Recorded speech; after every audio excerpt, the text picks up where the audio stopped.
the fastest growing spectator sport in the country, and one of the fastest growing sports on the planet, is cage fighting, where you and your combatant, two blokes, I presume it's blokes, I just wouldn't want girls to be doing this. They go in a cage, 6 foot high, and you're allowed to do whatever you want. You can punch, kick, throw, choke. There's no referee in there. The only thing you're not allowed to... Well, there is a referee, but I don't think he's in the ring. The only thing you're not allowed to do is headbutt or eye gouge. That's quite vicious, actually. Some of the pictures that are in the newspapers today, they're horrible. If it is such a fast-growing sport, then presumably you might have been to see it. Are you a fan of cage fighting and not a barbarian? Because I'm always surprised at boxing. I happen to love boxing. I'm always surprised at the bloodlust in the eyes of the women who, you know, the attractive women that are always in the front row. Not the ones that come into the ring holding up but women boxing fans. You don't think of it as being a very female-friendly sport, but there are a lot of female boxing fans, and they love it. They love the fights. Cage fighting, however, is... I mean, they call boxing, it's almost quite a gentlemanly sport, really, since the Marquis of Queensberry introduced his rules. Cage fighting has no rules. It is barbarism. Untapped barbarism, untrammeled barbarism. I would just, in the interest, as ever on this show, of finding out what it's like to be in someone else's shoes, looking at the world from other people's perspectives, finding out what's happened to you that's made you think the way that you do. Have you been cage fighting? What's it like? Would you, not just like maybe you've been once and you were disgusted, 0870 9090973. Perhaps you're a genuine fan. I just want to know about cage fighting. What's it like? What is the appeal? Marcus is in Kingston upon Thames. Marcus, what can I do for you? Oh, yeah, cage fighting. It's fantastic. Talk me through it then. Well, it's not as vicious as you think. It's, maybe the ones you saw just weren't very good at it. Well, it's actually really controlled. And if you imagine just two guys who are martial arts experts in whichever field they... I see. So, yeah, okay, that adds a slightly different flavour to it already. So they are, if you like, professionals. Oh, yeah, definitely. And you know, you imagine a kickboxer versus a judo expert. Who's going to win? No idea. Yeah, it's very, very interesting to watch. So how many times have you been? I've never been to watch it, but my brother's training. Is he really? Yeah, he's done amateur boxing, jiu-jitsu, aikido, and he's putting them all together. And he's going to do cage fighting. And then you go cage fighting, and the idea is when you're standing up, you try and box or kick, and then you've got a bit of grappling. So it's like mixed martial arts almost. Exactly, and it's the ultimate fighting kind of challenge. Good grief. And it's full contact, because with most martial arts tournaments, it's not, you're not actually trying to knock the other fella out, but here you really are. Oh, it's submission fighting, yeah. Good God. How old's your brother? He's mid-30s.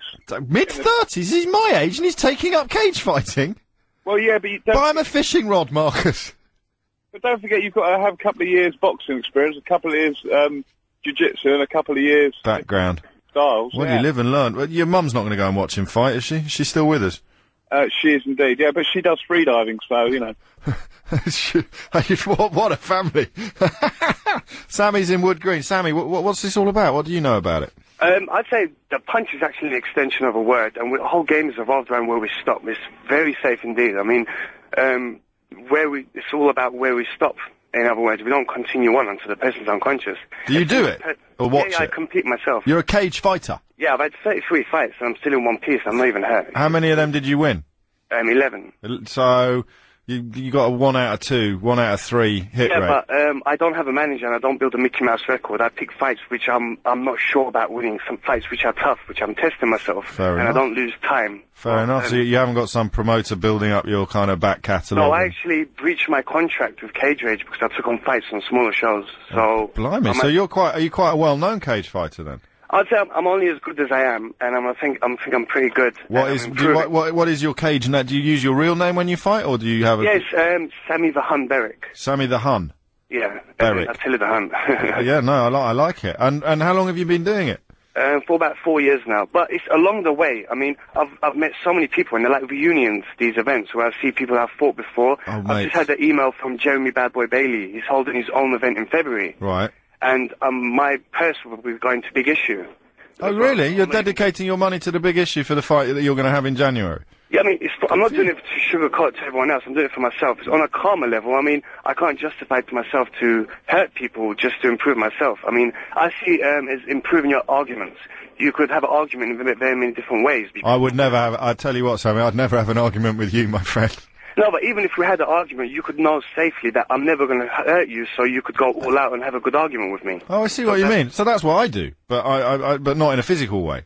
Yeah, that's why I say a punch is an extension of a word. So I understand what you're saying. Okay, so you would say that because to me, as an untutored eye, it looks pretty brutal, but you're saying, in fact, it is quite closely controlled.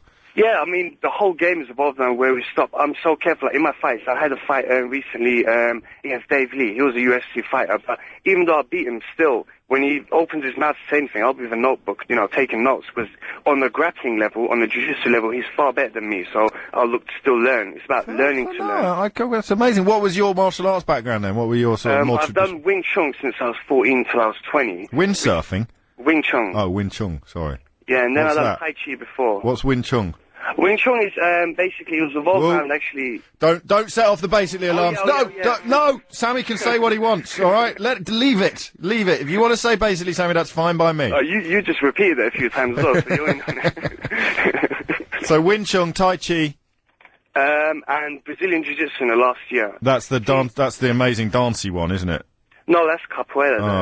I'm just trying to sound like I know what I'm talking about. Well, Sammy, I'll tell you what, you haven't taken any blows to the head, judging by the way that you're sort of explaining things to me. You don't sound remotely punch drunk, and you've had 33 cage fights. Even the strikes to the head, as long as you don't let the brain touch the side of the head, you're cool. I mean, it's about composure, so you don't let your head flop. What an impressive call. Sammy, mate, thank you very much indeed. I'm not just saying that because you've had 33 cage fights. I'm saying it because, as I hoped, I now understand a little bit more about something that prior to that conversation I knew absolutely nothing about. It's 11:47. I'm a little late going to the travel, but if you've got a problem with that, Joan Webb, you can take it out with Sammy the Cage Fighter. I'm sure I will later. Now.